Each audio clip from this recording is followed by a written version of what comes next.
why would God allow so much suffering in the world?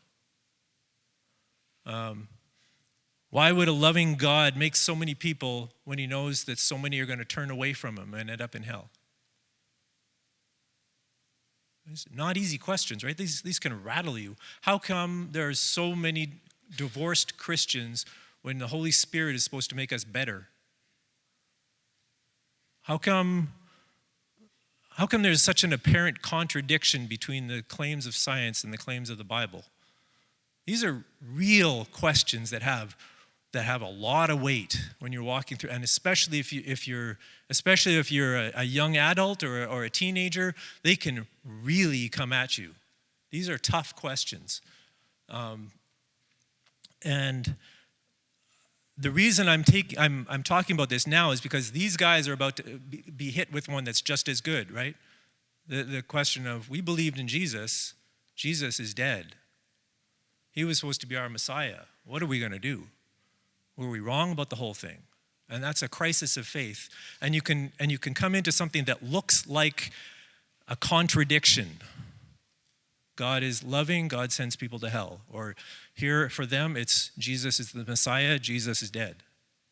Right? So we come into these contradictions and we go, how am I going to deal with this? And I want to just give 2 pieces of advice that I'm going to take from this passage.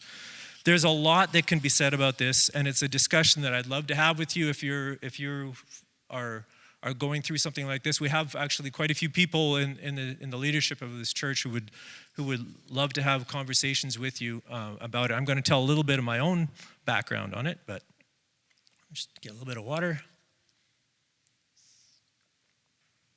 So, first of all, a crisis of faith like this is a quest for truth, right? So you need to hold on to the truth that you already have and not let it go while you're looking for more. I'm saying that because a lot of times what happens is you get hit with a question and you let go of the other stuff you already knew. That's not how you get to truth. You get to truth by building on the truth that you already have. And that's a key here. Don't let go of the things you already know just because there's a good question.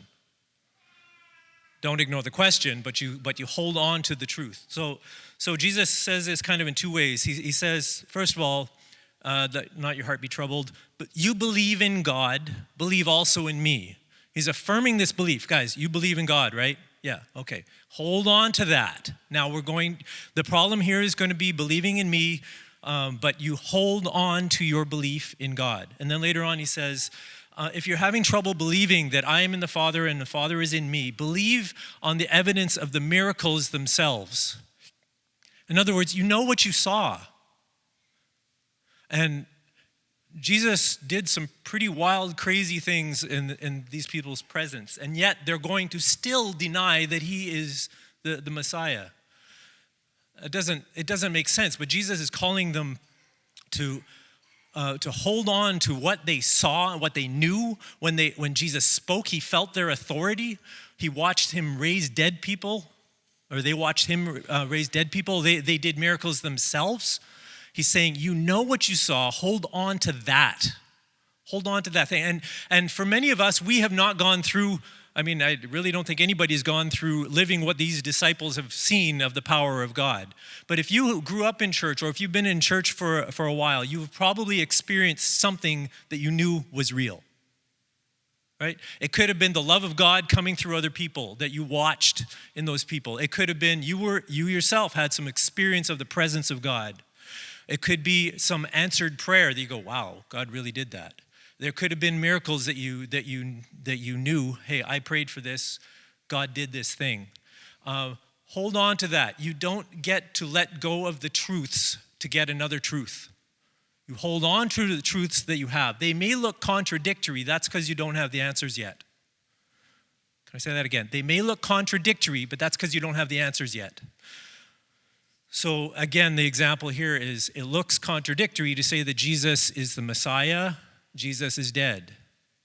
It's not contradictory. They don't have the answers yet. He's going to be alive soon. They just don't have the answer yet. So we hold on to the truth while we're looking for more. Second, Jesus says that he is the truth. And there's a the in there, right? He's the truth, not a truth. He is the truth, and he's taking that as his name, right? I am the truth. And what that means to me is that you need to keep Jesus at the center of this, of the search for truth. Truth isn't just an argument or a statement. Truth is also a person, the person of Jesus here, right? It flowed out from him. It came from God. And I'm saying that because there's a tendency a lot of the time that when a tough problem comes, like the ones I just mentioned, one of the things that happens is that we kind of put God on trial and we say, okay, now I'm going to decide, I'm going to work on coming to a decision on whether God exists or not. And so if he passes this test, he can keep existing. If he doesn't pass this test, he doesn't exist. And I'm saying you will not find truth that way.